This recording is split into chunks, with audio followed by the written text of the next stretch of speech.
And I have the honor to introduce Natalie Stoljar, who is Professor of Philosophy and Director of the Institute for Gender, Sexuality and Feminist Studies at McGill University.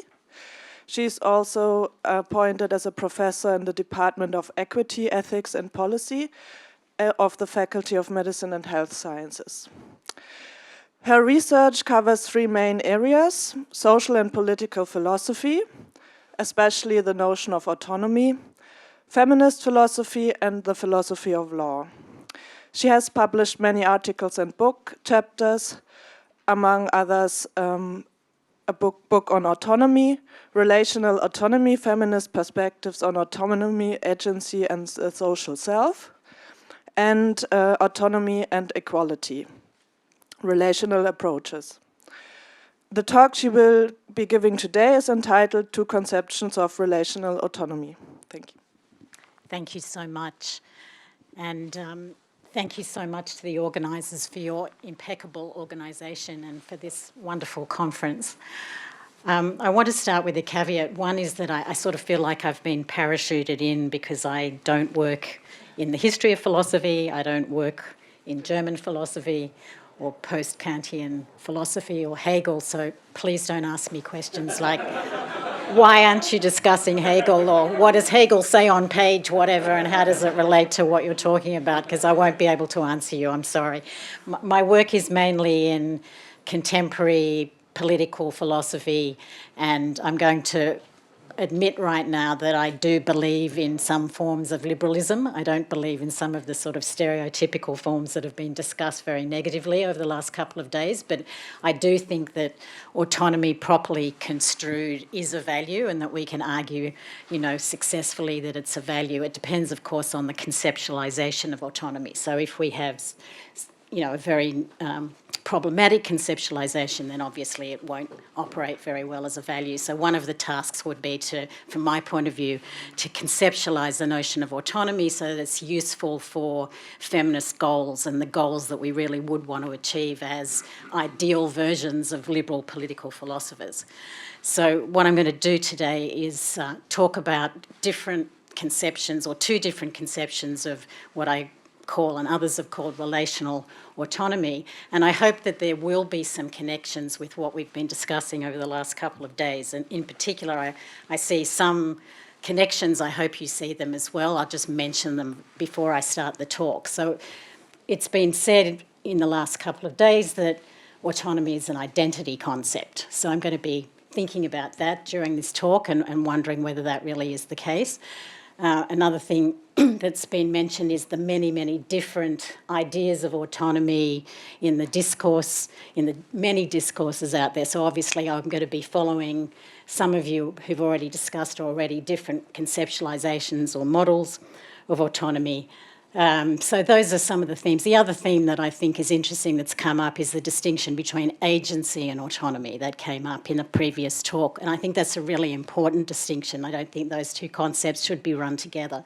So I think part of what I'm doing is trying to motivate that distinction as well. So those are some of the connections, even though I feel I'm coming from a very different philosophical background and perspective from some of the speakers. So I hope this works. So in the liberal political tradition, there's a very general abstract way of describing the notion of personal autonomy, or what I would call free agency. This is different from moral autonomy, but the very general abstract idea is the ability to rule oneself according to one's own preferences, values and commitments. So one of the most famous distinctions that's been drawn in the history of liberal political thought is the distinction drawn by Isaiah Berlin back in the 1950s between negative freedom and positive freedom. And, one way people use the term autonomy is to indicate negative freedom or personal sovereignty, which involves freedom from external interference from others. And some literatures, quite a lot of literatures you'll see in, for example, medical ethics, that's the way the term autonomy is often used. This libertarian notion of autonomy is used. But in my work and other proponents of relational autonomy or feminist relational autonomy, autonomy is taken to refer to something more like positive, what Berlin called positive freedom, self-determination, or what he termed being one's own master. So that's still abstract. So there's a number of different, quite abstract understandings of what autonomy means. So that's still abstract. So what does that mean? Well, it at least involves a psychological dimension. So the idea of negative freedom doesn't necessarily involve any sort of psychological component. But positive freedom does involve a psychological dimension. And it's been spelt out in different ways, but one of the common themes in all the different approaches to spelling out positive freedom is that it involves some form of rational competency. So some form of rational competency is necessary for autonomy, is a necessary condition of autonomy, but rational competency isn't sufficient. So it's thought that you could have rational competency, so you could have that capacity, but you might still be, quote unquote, blind in your adherence to the norms inherent in your socialisation. So if you don't exercise your rational competency to critically reflect on your socialisation, then even if you're rationally competent, you might not be autonomous. It's also said that rational competency isn't sufficient because it's compatible with interpersonal manipulation or coercion. And then finally, and this is the point that's of most interest to feminist philosophers who've worked on this area, rational competency seems to be compatible with internalised oppression, even though feminist philosophers working in the area suspect that having internalised oppression is not compatible with full autonomy, because the way in which rational competency is compatible with internalised oppression is that rationally competent people can unconsciously accommodate themselves to circumstances of oppression because they take other options not to be feasible. And the unconscious accommodation happens when the non-compliance with the norms is just felt to be too onerous.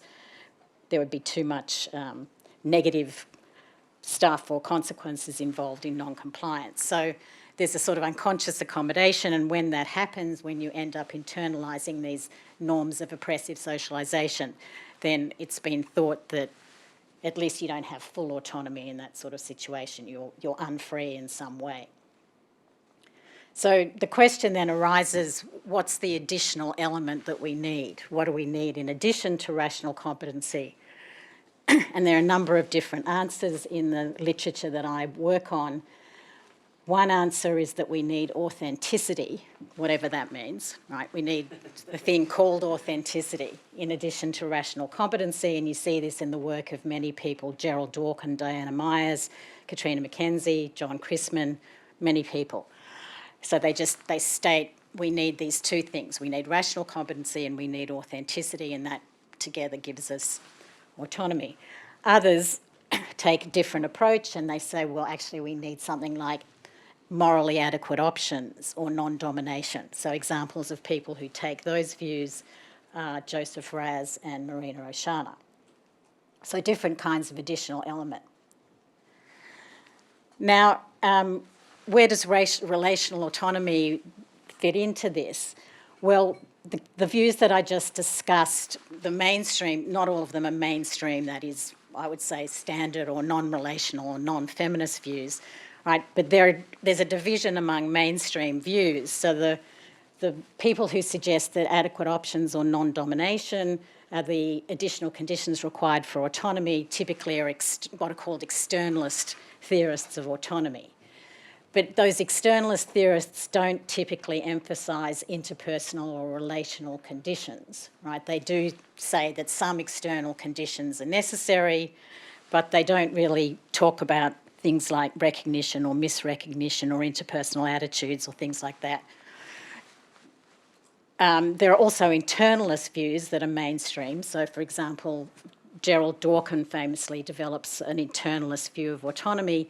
Internalist views also don't emphasise social relationships or social conditions, but importantly, they don't claim that autonomy is incompatible with those kinds of social relationships. So internalist views generally are sort of neutral on the role of social relationships or interpersonal conditions in autonomy. So they say, yes, autonomy is compatible with things like loyalty and friendship, so they don't rule out being in those kinds of relationships and being autonomous, but they don't emphasise them either.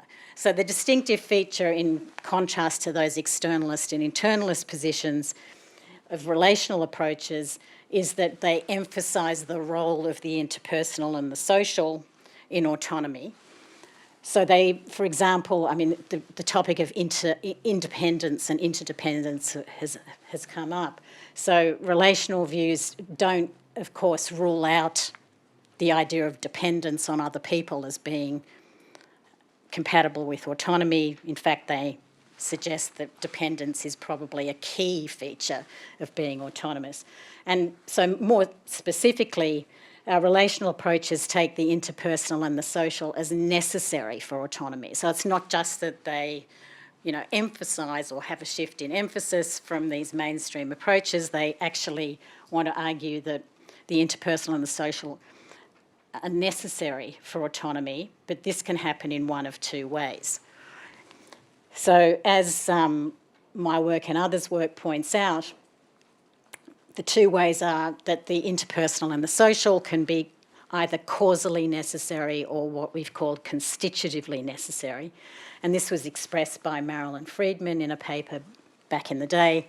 And this is how she put it, right? Are social relationships merely causal conditions that are necessary to bring autonomy about, but are external to autonomy proper, rather like sunshine causing plants to grow? Or are they partly constitutive of autonomy? Is autonomy merely the non-social result of certain other social conditions, or is it inherently social in its very nature? So those are two types of relational autonomy, the causally necessary account and the constitutively necessary. They're not the two conceptions I'm talking about. That's two ways of understanding the relationality of autonomy. So the aims of the talk, basically I want to differentiate two conceptions of relational autonomy, I'm not talking about causally necessary versus constitutively necessary, because they're two ways of understanding the notion of relational. I want to differentiate two conceptions of relational autonomy that I'm calling an identity conception versus the self-rule conception. I'm not actually sure whether the term self-rule is the best one to use for the conception I want to draw out, but I'll use it for the purposes of this talk. And then I'll explain the different ways in which each of those conceptions is relational, so that those two conceptions refer to the two conceptions of relational autonomy that I want to talk about. And then I'll try to provide some ways to distinguish between the two conceptions. So, spoiler alert, I want to reject the identity conception and propose that, at least for the purposes of the feminist argument, we should adopt a kind of self-rule conception rather than an identity conception. Okay, so the identity conception is a really prominent conception in the literature that I'm talking about.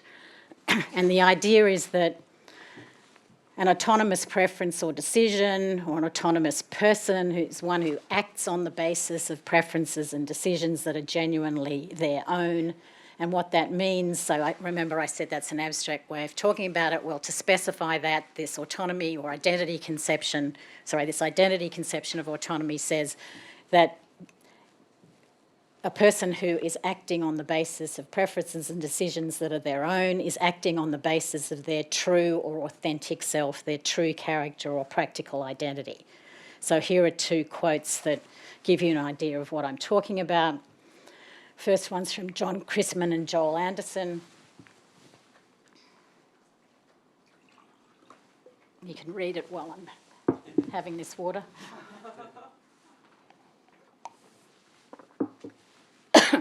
Autonomy still finds its core meaning in the idea of being one's own person, directed by considerations, desires, conditions and characteristics that are part of what can somehow be considered one's authentic self.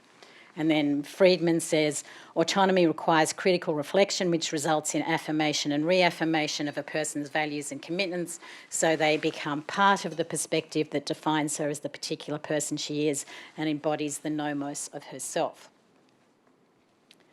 So there's something here to do with, as I said before, character, practical identity, or true character and practical identity. Now, clearly, character is formed as a result of being in certain social relationships.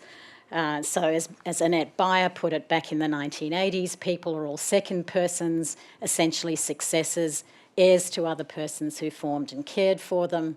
So if you've heard of the ethics of care, right? Many people in that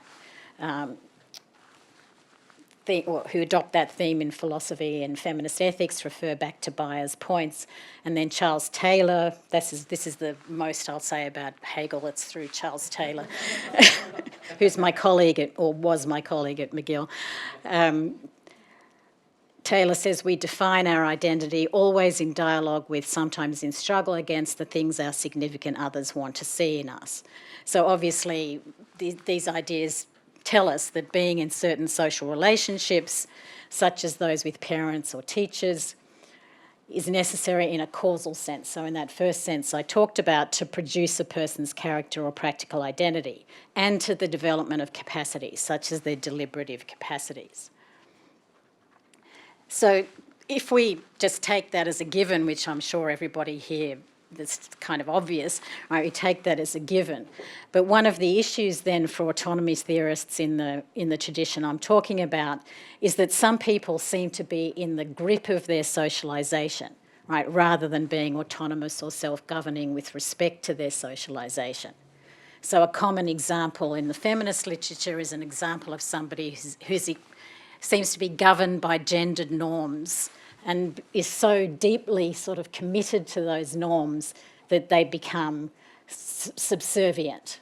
They're excessively deferential, but in a very gendered way. So one example that's talked a lot about in the literature is the one here on the slide, which is the deferential wife example. A woman who's utterly devoted to serving her husband, who believes that the proper role for a woman is to serve her family.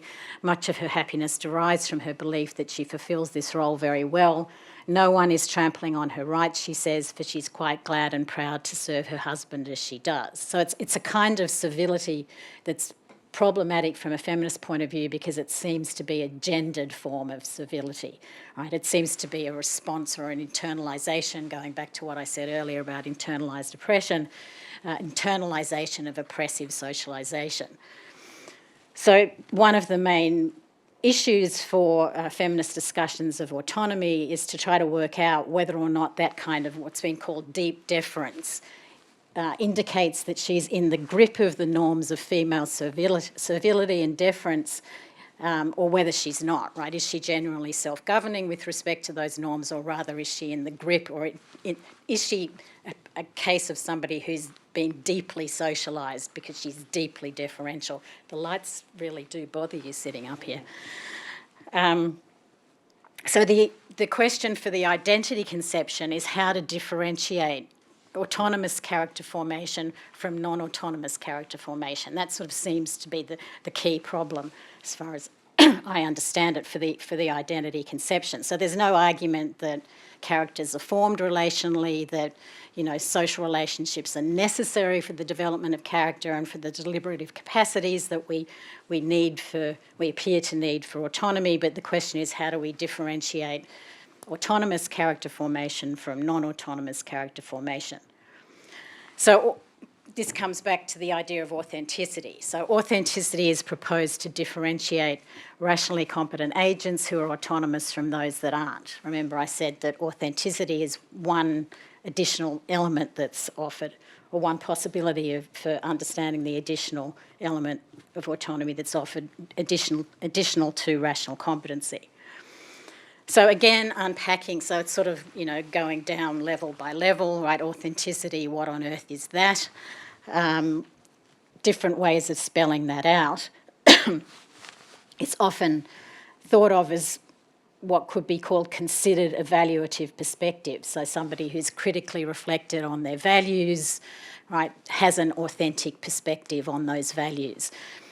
But how do you understand that authentic perspective? It's not enough to just critically reflect. You need to, in the first instance, at least in the first alternative, experience non-alienation with respect to that perspective. That's the point, that's the argument that John Chrisman develops. Or you could say that you have to actively endorse that evaluative perspective. So that's one way of spelling out authenticity. I'm just going to collapse endorsement and non-alienation into one for the purposes of this talk, although of course they're differentiated in the literature. Another way to spell out this idea of considered evaluative perspective is through what Diana Myers calls autonomy competency. So Myers argues that we need to exercise a rich set of deliberative skills. So it's not enough to just critically reflect in a sort of a minimal sense of exercising rational competency. There's additional skills involved. You need to be capable of introspection and exercise introspection. You need to be capable of imagination and exercise imagination. So she kind of expands the idea of what's required for the deliberation necessary for autonomy. And once you engage in that kind of exercise of deliberation, according to her, you end up with an authentic evaluative perspective or an authentic self. And then the final idea is the idea of answerability that has been developed by a number of people, but I'll focus on the way in which Andrea Westland develops that idea. So, in other words, 3 different ways in the literature of talking about the notion of authenticity. So first, let's quickly look at endorsement non-alienation. Now, this may be helpful and is helpful for some kinds of cases. So remember I said that rational competency might not be sufficient for autonomy because you could be rationally competent but still be quote-unquote blind with respect to the socialisation that you're embedded in.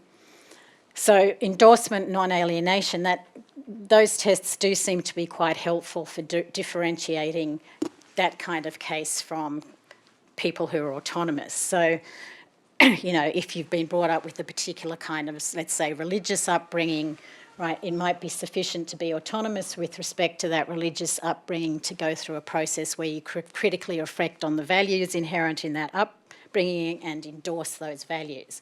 So endorsement, non-alienation may be sufficient tests in certain kinds of cases, like that case. But they don't seem to be particularly good for the case of internalised oppression, because if you think about the deferential wife, right, the deferential wife, the example I gave earlier, it's not the case that she's blindly adhering to her socialisation. Rather, as many people have pointed out, she's wholeheartedly committed and endorses that socialisation. She wholeheartedly is committed to that subservient sort of sexist role. And yet the problem still arises, right? This is why Westland calls it a problem of deep deference, because the preference for subservience doesn't seem to be autonomous, at least from the feminist perspective, right? Feminist relational theorists are suspicious precisely because it's a gendered form of civility or subservience. And it seems like in that kind of case, right, she's just operating according to another person's needs and desires which are driving her decision-making. So if endorsement and non-alienation won't do the trick in the case of the deferential wife example, what other kinds of tests might we want to introduce? This is where the other 2 tests that I mentioned come in. So perhaps what's going on in the deferential wife case is that she's not really fully exercising autonomy competency. So although she has rational competency, her wholehearted commitment to sexist roles renders her somehow closed off from other possibilities. So she's not using those additional deliberative skills that I mentioned earlier that are talked about by Diana Myers. She's not really engaging in introspection or imagination.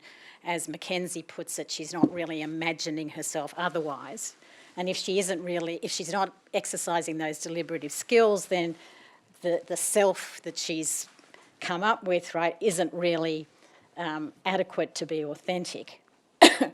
So I'll just skip over some of this, but Myers basically says when you exercise those skills, right, you end up with an authentic self, and there are certain kinds of supportive social conditions that will help you exercise those skills. So perhaps in the case of the deferential wife, right, she's never been taught to have those skills or how to exercise them appropriately, so she hasn't, engaged sufficiently to be an autonomous self. So that might be one way to try to spell it out. So the reason she's closed off, in other words, is that she doesn't, sufficiently exercise those important deliberative skills, even though she does have rational competency. The other view, and this has been developed by Andrea Westland, is that the reason that her wholeheartedness is problematic, her endorsement of the gendered norms is problematic, is that she's closed off in the sense of she's impervious to critical challenge, as Westland puts it. So she's not, as Westland argues, disposed to answer for her commitments. And if she's not disposed to answer for her commitments, if she's so wholeheartedly committed, if she's so deeply deferential that she's kind of closed off in a way that makes her resistant to sort of even answering for those commitments, then according to Westland, she's not authentic because she doesn't have a disposition to speak for herself or speak on behalf of those commitments. She doesn't have a readiness to provide a justification of her commitments to interlocutors, or shortening that, she's not somebody who has the capacity in this context for answerability. So those are two alternatives to the endorsement non-alienation approach. So both of them are attempting to suggest a way to differentiate the non-autonomous deep deference of the deferential wife from deference that could be autonomous. So let's consider an alternative to the deferential wife. So you could have deferential wife star, right, who does exercise autonomy competency, right? Suppose she's in supportive conditions and she's asked to engage in introspection and she imagines other lives for herself which don't involve the kind of civility that she's adopted for herself. Right? If she goes through that process, well, according to Myers, it looks like she would actually be authentic in her deference. So you could have somebody who's gone through that process of exercising autonomy competency and is authentic in her deference. If rational competency and authenticity are the two conditions of autonomy, then DW star is going to be autonomous on that account. And similarly with answerability, right? Suppose that somehow or other she did cultivate the disposition to answer to interlocutors and, reveal that she's authentic in her commitments to servility or subservience in that way, then she would count on the answerability account as authentic. So, you could have a DW star then who's subservient, even subservient, in a context of oppressive socialisation, somebody who's internalised oppression but would count as autonomous on those views. So those views have differentiated DW from DW star, but they haven't ruled out the possibility that internalised oppression is autonomous. Okay, so summing up then section 1 where I've talked about the identity conception.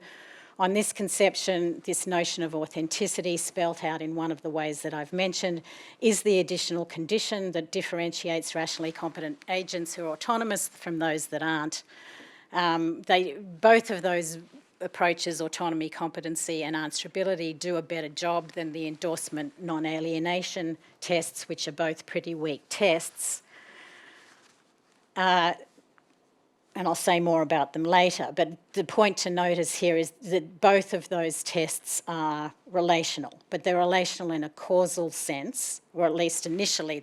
The autonomy competency is certainly relational in a causal sense because the kinds of deliberative capacities that are necessary for autonomy competency are the ones that develop in certain supportive social conditions once you have supportive social relationships in place and so on. So Myers' account of autonomy competency is relational in a causal sense. Answerability, it's also relational in a causal sense. I won't explicate that, but the very disposition of answerability, it seems to me, would also require being in certain types of supportive social relationships for that disposition to be cultivated. But it's also, according to Westland, relational in a constitutive sense. It's inherently relational. So the very idea of answerability involves dialogue with interlocutors, or at least being disposed to engage in dialogue with interlocutors. So it's intrinsically or inherently relational. So any way you look at it, right, the identity conception is going to be a relational conception. Okay, so let me now turn to this, what I'm calling for the purposes of this talk, the self-rule conception. So you find this conception of autonomy in, for example, Joseph Raz's work.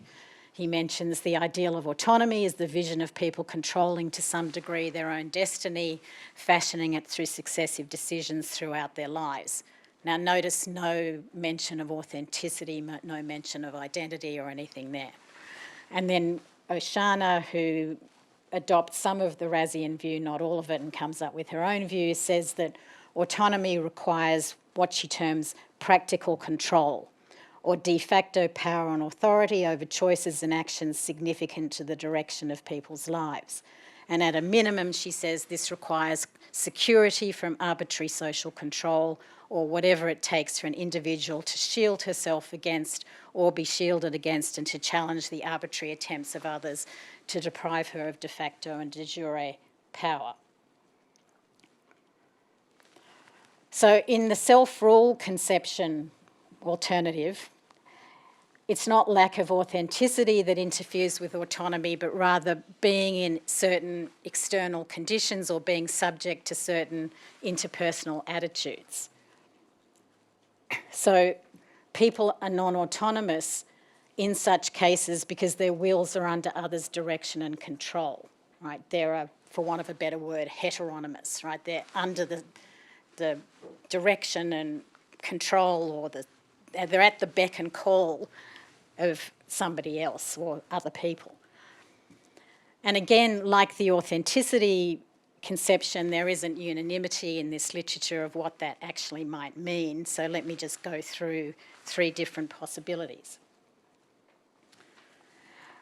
So Raz's own account focuses on, well, he has a number of different conditions of autonomy, but one of his conditions is that there has to be minimally adequate external options. And he uses some examples to show that if you lack, or if you're in a situation where your options fall below a certain threshold, then you can't be autonomous. It's just a conceptual point that if your options are so impoverished that they, don't meet that threshold of adequacy, then you just don't count as autonomous. So one of his cases is the case of the hounded woman, right? Her external, you might know that case. Does anybody not know that case? Yeah, no, okay. Anyway, so I don't need to go into it, but the case of the external woman is they're in such a impoverished situation because of a wild beast that's hunting them down, that psychologically, right, they really can't consider any other options except for daily survival. So it is a case of negative freedom, obviously, being severely restricted, but it also has an effect on the woman's psychology, right? She can't make decisions that serve to fashion her own destiny in that kind of case because she's wholly focused. She has a kind of tunnel vision in that sort of situation. She has to be wholly focused on her daily survival.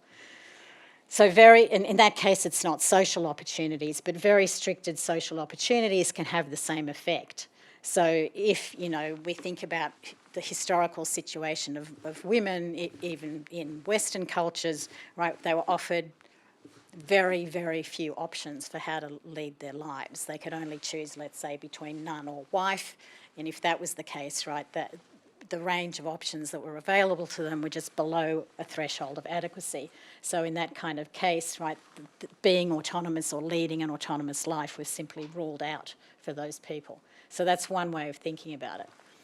Another way of thinking about it is to explore the idea, as Oshana does, that when you're in a situation of domination, you can't be autonomous because you don't have practical control. And people who are dominated, so in particular members of oppressed groups, often face a constant threat of arbitrary interference that, as Oshana puts it, renders the will passive and effectively under the control of the will of another. If you're constantly having to sort of wonder about whether somebody's going to interfere with you, right, that's one way of understanding the notion of domination. You're constantly sort of being threatened with arbitrary interference, right, then you psychologically are constantly in a situation where you have to sort of navigate the expectations of the person who has power over you or the institution that has power over you. So in that kind of case, according to Oshana, you don't have sufficient practical control over your life to be autonomous. And then the final possibility I want to talk about is the idea of having ineffective intentions. And this is where another theme that's come up over the last couple of days, the theme of recognition or misrecognition, might come into the idea of autonomy as self-rule. So even Gerald Dworkin, who's an internalist, mentions at some point in his work that the idea of autonomy includes some ability both to alter one's preferences and to make them effective in one's actions. So people who are oppressed or in a situation of severe inequality, right, can actually have the effectiveness of their intentions blocked, so much so that their intentions can become almost inert, right? So they can psychologically form intentions. They have the capacity to do that. That's not the problem. The problem is that if other people have power over them so that they can systematically block their intentions, or if others have internalised, for example, norms and expectations that are inherent in the oppressive structure, such as a patriarchy, they can systematically fail to provide uptake of intentions. And so if people are systematically subjected to other people failing to recognise their intentions or give uptake to their intentions,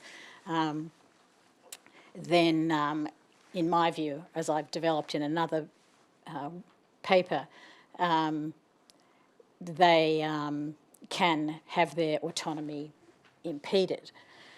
So this doesn't so much apply, just as a side note, this doesn't so much apply to the deferential wife, because actually in a patriarchal society, right, the deferential wife might actually have intentions that conform to other people's expectations. So in fact, the deferential wife in this case might be autonomous, but say you're a resistor, right, say you're somebody who's an anti-deferential wife, right, and yet you live in a patriarchal society. If other people's expectations fail to give uptake to your intentions, I argue that that can stymie her ability to make her intentions effective, and if effectiveness of intentions is involved in autonomy, it can stymie her autonomy because failure of uptake renders her intentions actually inert and ineffective. So those are three different ways of trying to articulate how self-rule can be impeded and autonomy can be impeded. So summing up that section, the self-rule conception focuses on the conditions of heteronomy, the ways in which preference formation and the possibilities for governing one's will are under the control of others. And it doesn't require a test differentiating true character or authentic character from inauthentic character. And this is nicely summed up in a quote from Oshana. She says, the deferential wife fails to be autonomous, not because she wants to be subservient, but because she is subservient. Right? Her lack of autonomy is due to her personal relations with others. Right? She's dominated, or her options have fallen below an adequate threshold. Right? And in that kind of case, right, it's the relations that she finds herself in that limit her autonomy. So why is this view a relational view? Well, clearly the threat to self-rule depends on certain external conditions being in place. So the idea is that those kinds of conditions, not those conditions, but certain conditions, external conditions being in place are necessary for autonomy. So this then would be on the classification that I mentioned at the beginning, sort of inherently or constitutively relational kind of view, because certain types of interpersonal attitudes and interpersonal relations, certain types of external options would be necessary to somebody being autonomous.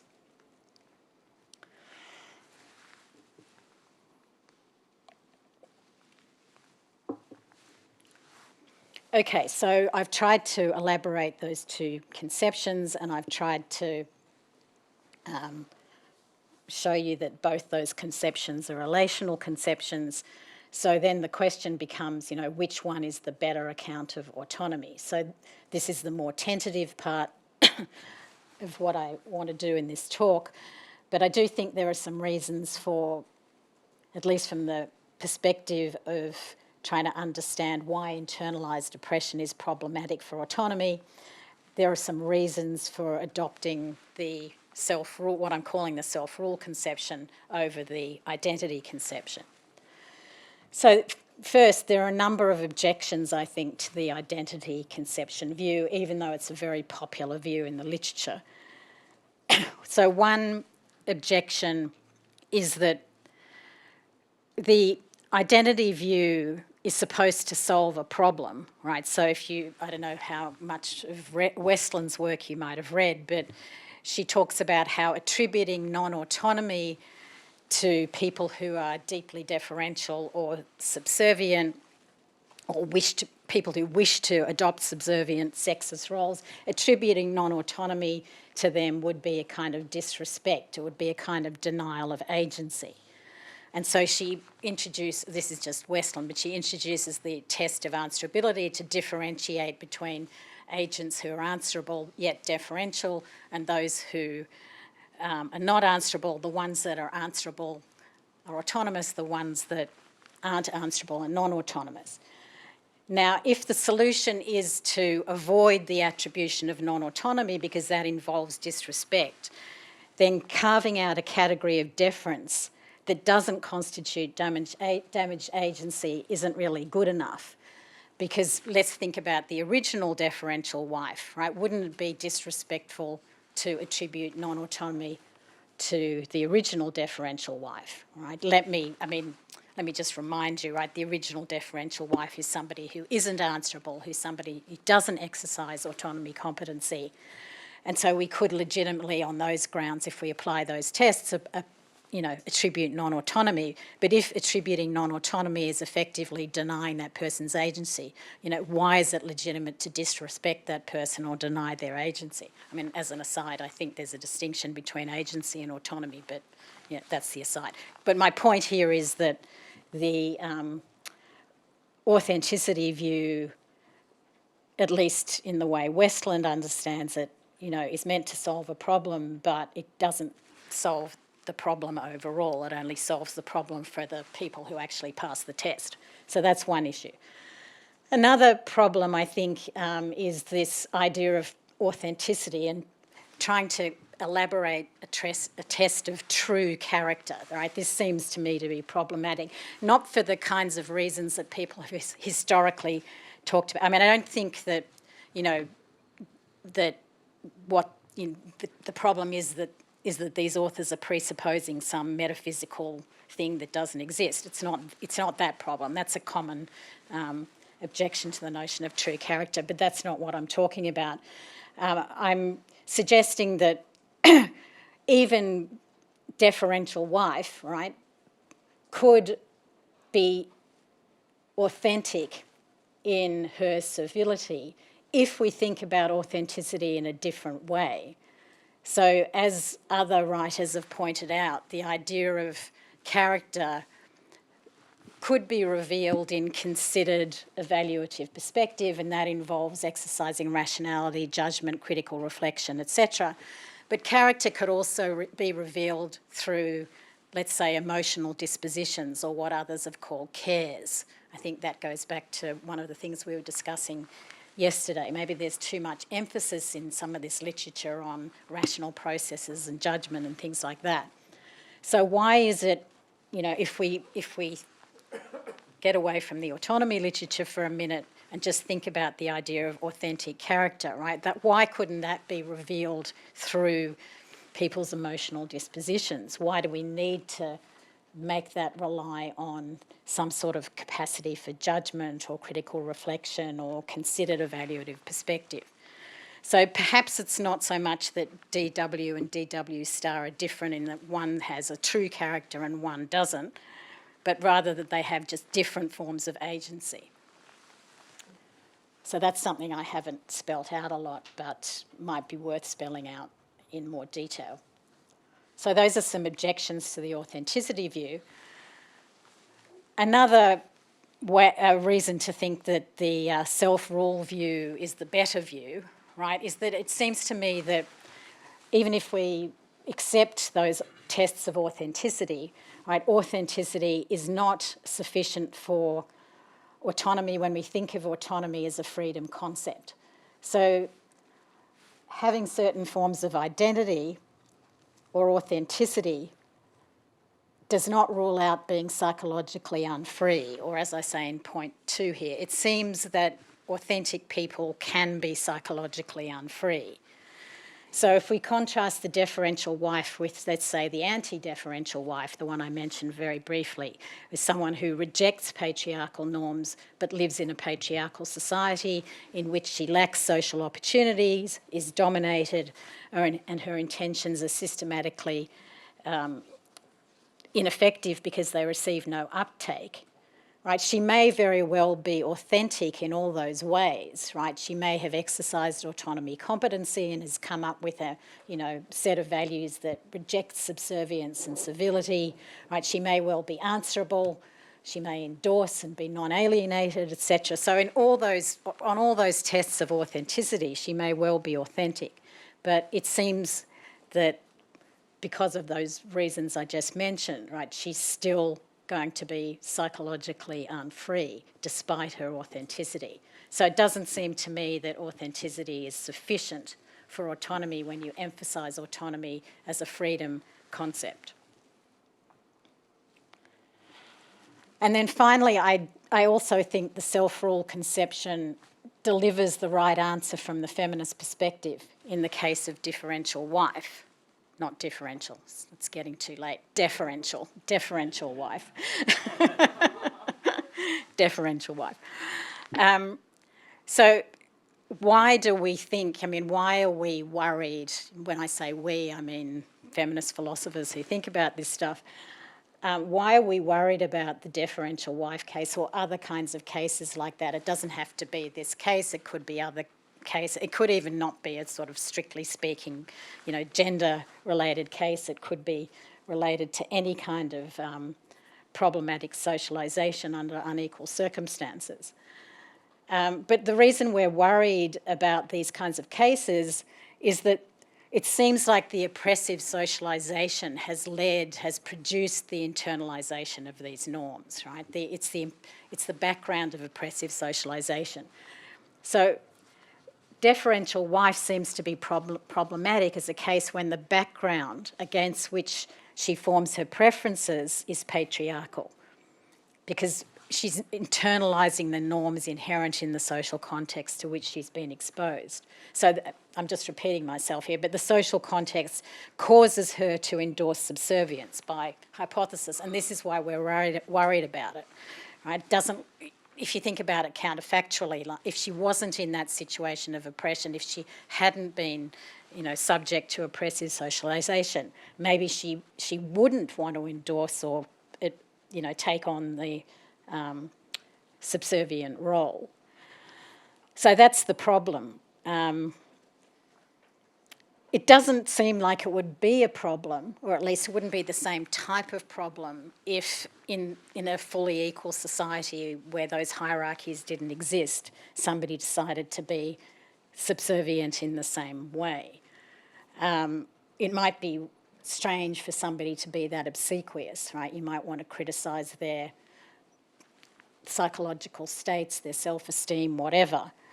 But it wouldn't seem to create the same sort of problem.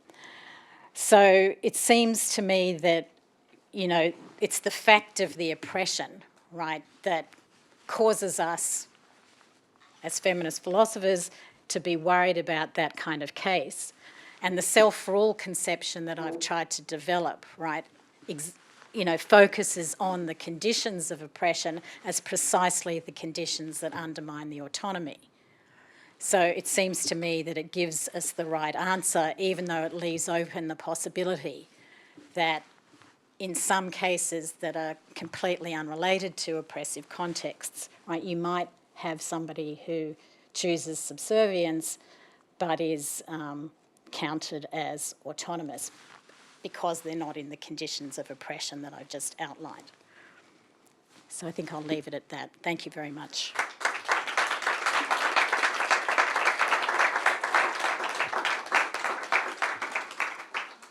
Okay. Thank you so much. That was super interesting. I have a lot of things to say, but I will basically focus on one thing. Maybe it's going to be more. Is it okay if I move? Because the lights yeah, really it's terrible, the light there, no?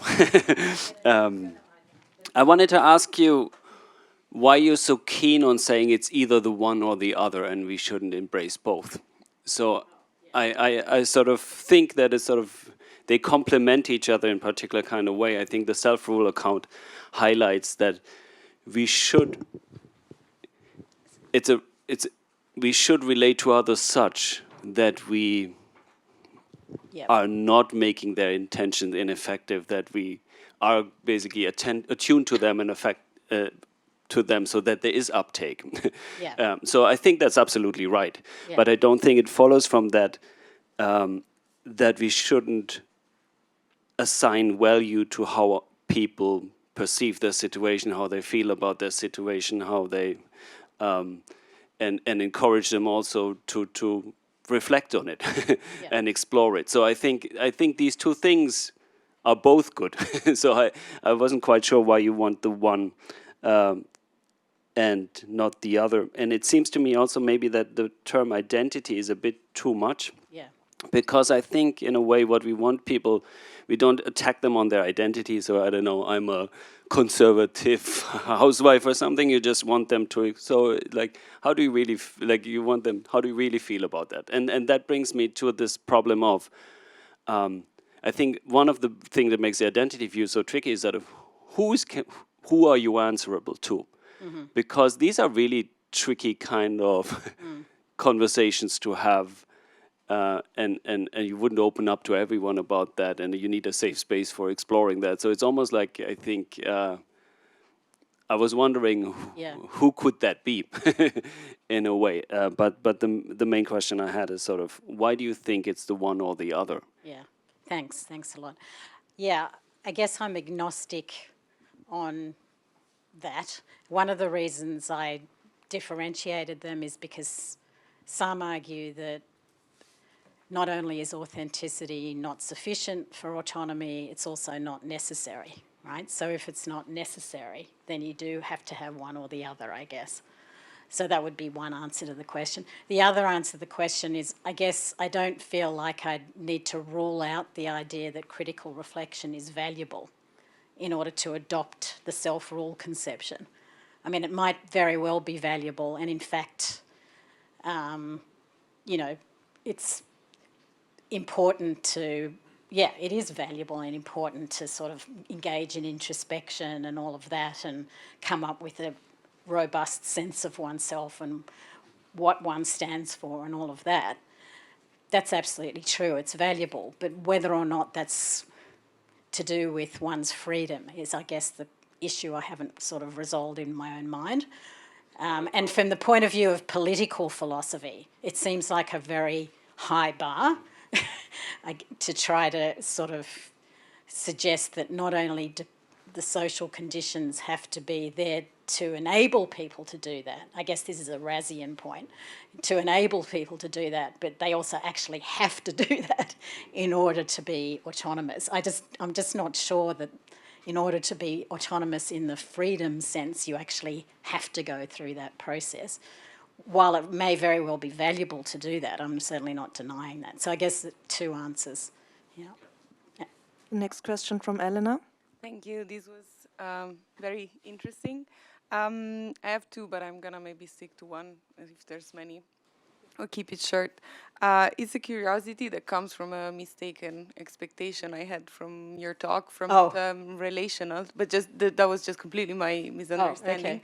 I thought relational could refer to relationships of interdependence that we build and that can help sustain us sort of self-realization beyond our individual enterprises. So through building this kind of interdependence relationships, we can sort of expand our autonomy and self-realize. And so I was just curious if you think this could be helpful in any way or have some space in your account. Also because there is a curious short circuit there, because it looks like sorry, I didn't. Short circuit, because it looks like less privileged groups are more skilled to build this kind of relations. Yeah. So the supposed main loneliness epidemic is kind of an example of this. On the other hand, like more privileged groups have a social capital to have the relations that maybe count to,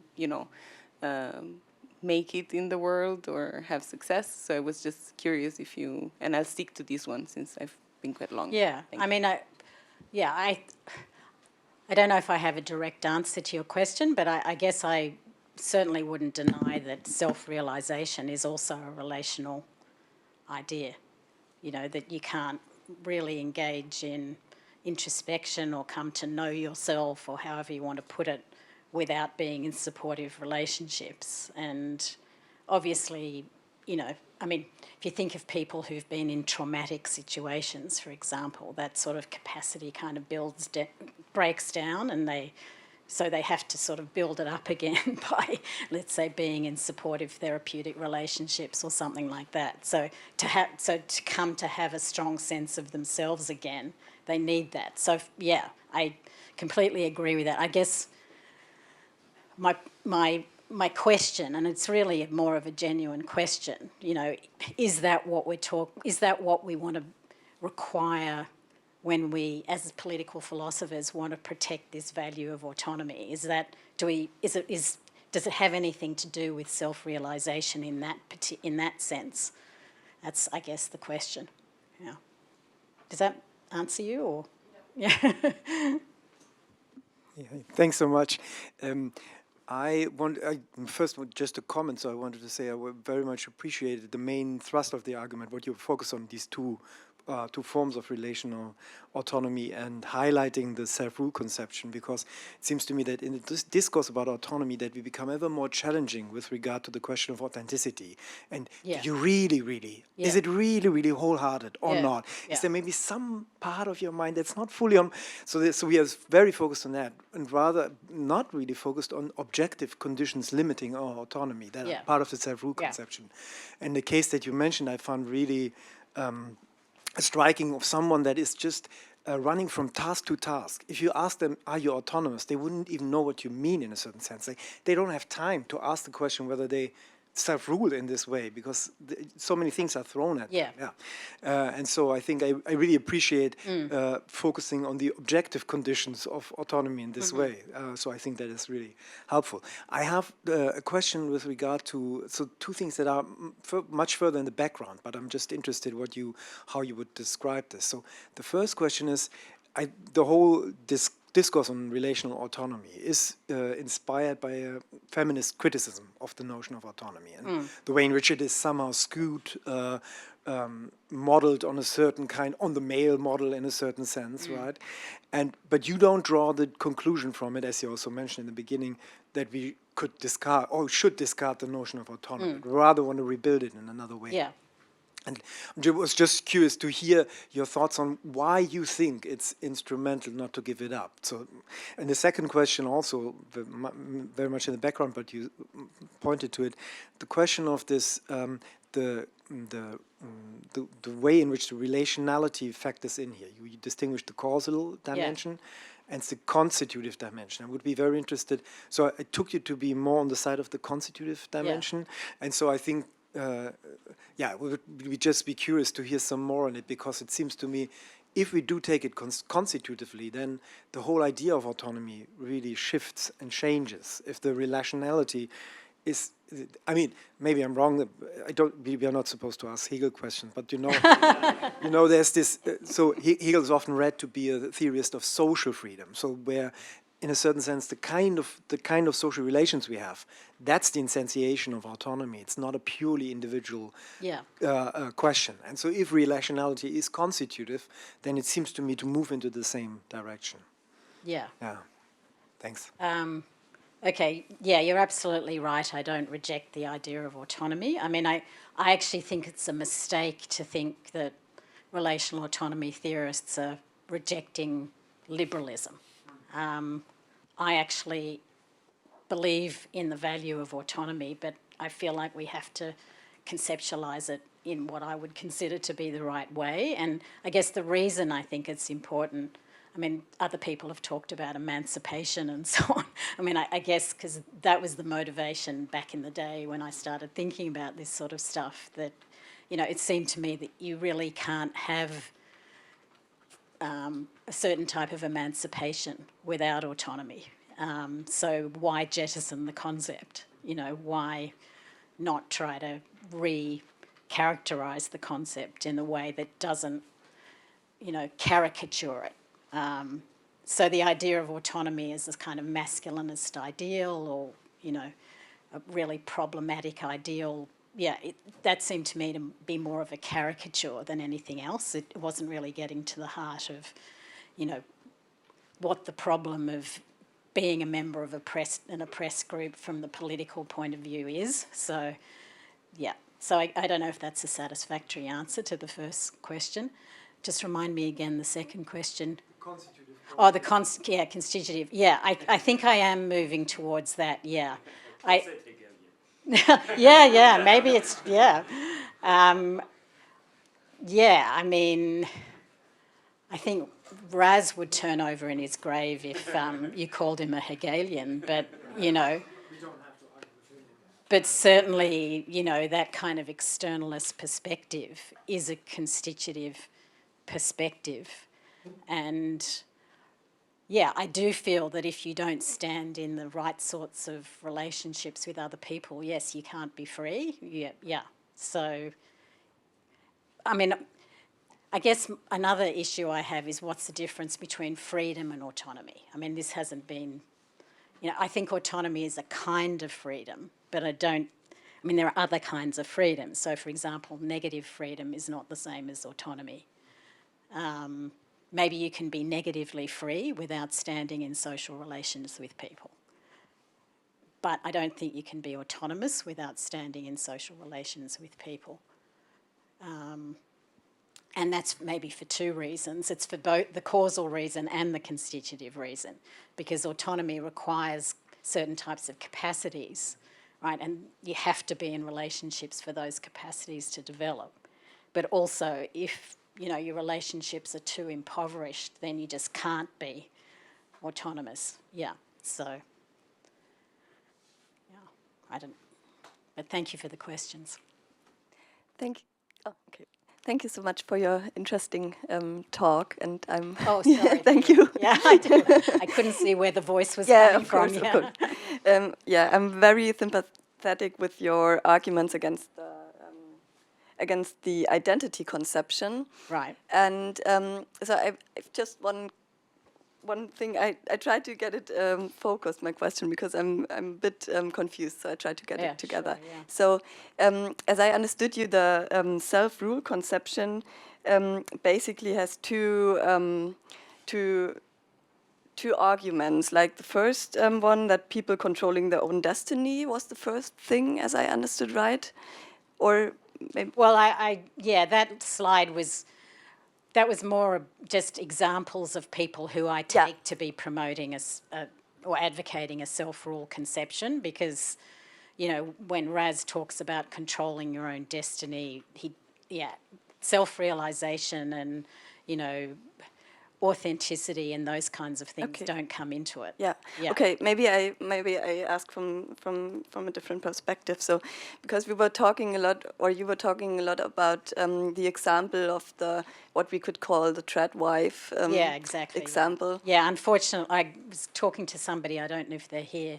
Oh yes, last night about and I have a former PhD student who's done some work on that, and unfortunately, this is not such a far away picture, the deferential wife, because it's back on social media with a vengeance. Yeah, exactly. So I was wondering, because the question would be, why stick to the concept of autonomy? Because we can think about like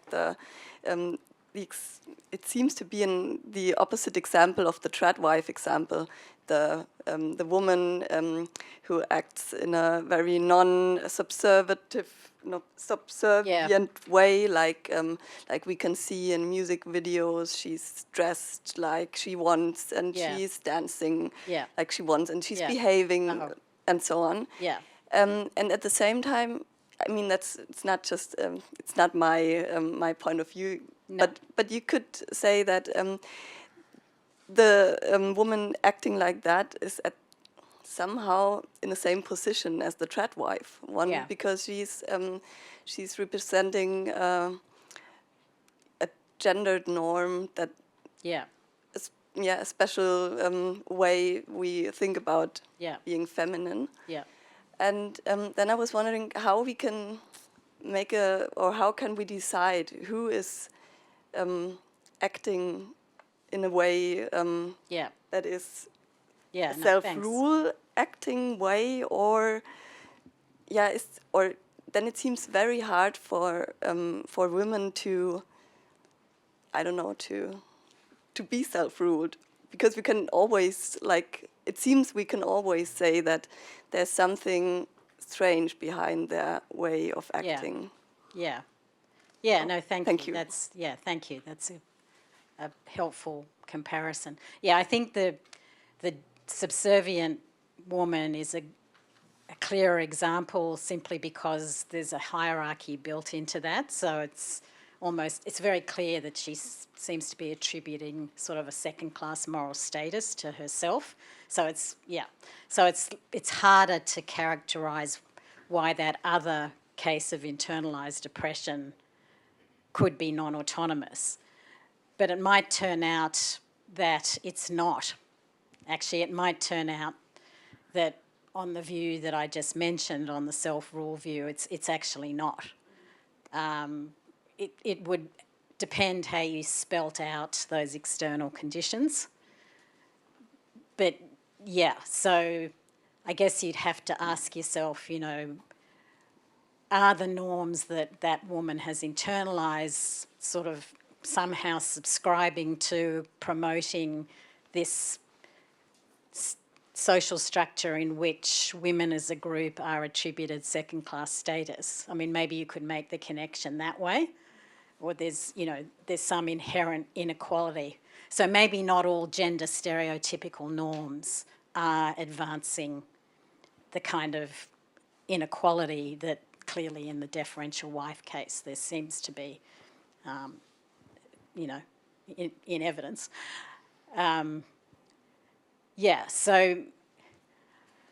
But I would point out then that, if it is the case, then on the self-rule conception, some forms of internalised gender norms would not rule out autonomy. That doesn't, if we're comparing the two conceptions, that doesn't sort of mean the self-rule conception is worse off, because on the other conception, what I called the identity conception, maybe I should change the name of that, but what I call the identity conception, it's also the case that certain kinds of internalisation of gender norms are going to be fully compatible with autonomy. So, I mean, it may be that the internalised oppression critique doesn't work, just by pointing to internalised oppression. We might need to be a lot more nuanced about that and look at the circumstances. Lilia now. Yeah, thank you for this very interesting talk. I have an observation, and I try to put it into a question also. For some over some parts of your talk, I was wondering what the problem actually is that the literature is discussing, and it seemed to me that people are looking for something like a quality or characteristics or something, because you were talking about tests, to something that would help you to identify the differentia specifica or whatever, to say, this is autonomous and this is not. And particularly you were looking for some quality or characteristics that allows us to say, look, the differential wife, specifically the one with the asterisk, is not autonomous. And then I thought, probably most of us are sympathetic with the idea that we don't want her that we are hesitant to describe her as autonomous. But then again, I was wondering, well, isn't this some sort of a presupposition that is exactly the problem, that it's not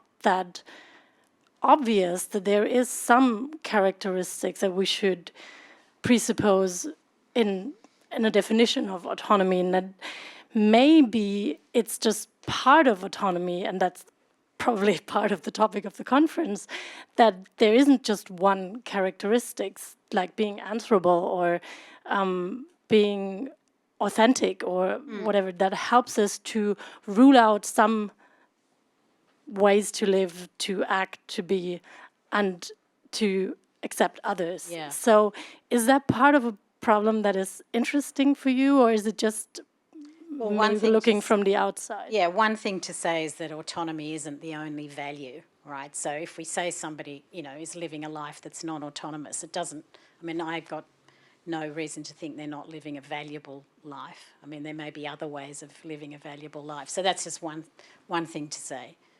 I guess the point of the test is that, if we notice that we're all socialised, right? So how do we differentiate forms of socialisation that are free from forms that aren't? I guess that's why I talked in terms of a test, that we need to sort of identify the criteria for understanding how, certain forms of socialisation are, if we want to call it, autonomous, and other forms aren't, right? So it's a trying to pinpoint what we're referring to when we're referring to this idea. I hesitate to talk about free will and determinism because that's all metaphysics, but I think there's a parallel question with socialisation and autonomy, right? We assume that autonomy is compatible with socialisation, but why is that the case? How is that the case?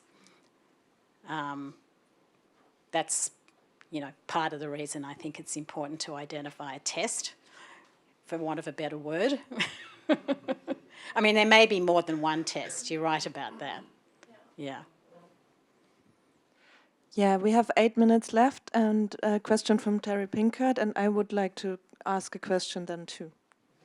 Well, thanks very much for all this. This is really just kind of like a master class in, contemporary conceptions of autonomy and so on for the rest of us. But given on your very first slide what you said about acting, autonomous persons self-rule, can act according to their own values, commitments, and so on. How is that different from a sovereign, particularly a Hobbesian sovereign? It seems like you're equating autonomy with sovereignty. And if you're equating autonomy with sovereignty, there's going to be a whole lot of other problems that are going to follow immediately on top of that. The Hobbesian sovereign is the person who's doing exactly what you think that the autonomous person should be doing.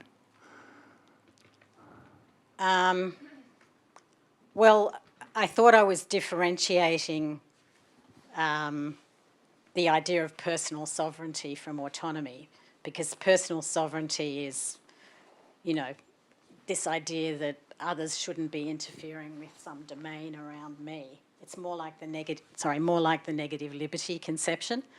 So yes, some people use the term autonomy for that, but I thought that I was differentiating, and maybe I didn't do it adequately, but I thought I was differentiating the idea of autonomy that I was interested in from the idea of personal sovereignty, which is almost like a physical, space around a person into which others aren't supposed to intrude, by talking about the psychological dimension of autonomy.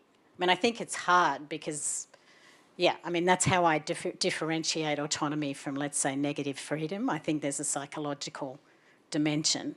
But the problem, if you're a relational autonomy theorist, is how is the psychology relational? So I guess that's what I see my question to be. But yeah, I think that's true. But the other conditions you put on aren't just negative freedom. That's freedom from non-interference, right? You're also autonomous when you have on your view, you have self-rule, act according to your own values, commitments, and so on, right? And nothing else is interfering with that. That sounds like a Hobbesian sovereign, not just negative freedom. A Hobbesian sovereign is not someone who just has negative freedom. This person's ruling themselves and ruling over other people too. Yeah, I'm not sure what else I can say to that, but yeah, I guess maybe the Hobbesian sovereign is autonomous on my view. Yeah. Okay, my question was that following the second conception of autonomy as self-determination or self-rule, under the condition of patriarchal background, as I understood you, it's most likely to be not the case that submission is autonomous. But as we cannot infer from the consequences to the cause, it still could not be outruled that still under this condition someone is autonomously submitting under those rules. Yeah. So it could be still the case. So it could not be outruled. And but I was wondering if it's possible still to say it's maybe not autonomous. It is autonomous, but it is still false. And then perhaps one could draw on a notion of intellectual independence and self-respect as such, or in a more perfectionist conception of human beings. Mm-hmm. Or even say that if we choose to give away the material conditions of our autonomy, this is not possible because it would be a contradiction. So this classical slavery argument. And I was wondering what you would say to this too. Yeah, I mean, I guess because I think that autonomy, well, if you take the self-rule idea, autonomy depends on the kinds of relationships you're standing in. So you can decide to put yourself in that situation. So, for example, Marina Oshana has an example of somebody going into a monastery or a nunnery, right? So in that case, that person, despite the fact that they have, reflected and everything else and made the choice to do that, once they're in there, right, because they've submitted themselves to a kind of hierarchical rule, right, they're no longer autonomous. Or maybe, they have an exit strategy or something. Maybe that gives them sufficient opportunities to get out. But let's assume they don't have an exit strategy.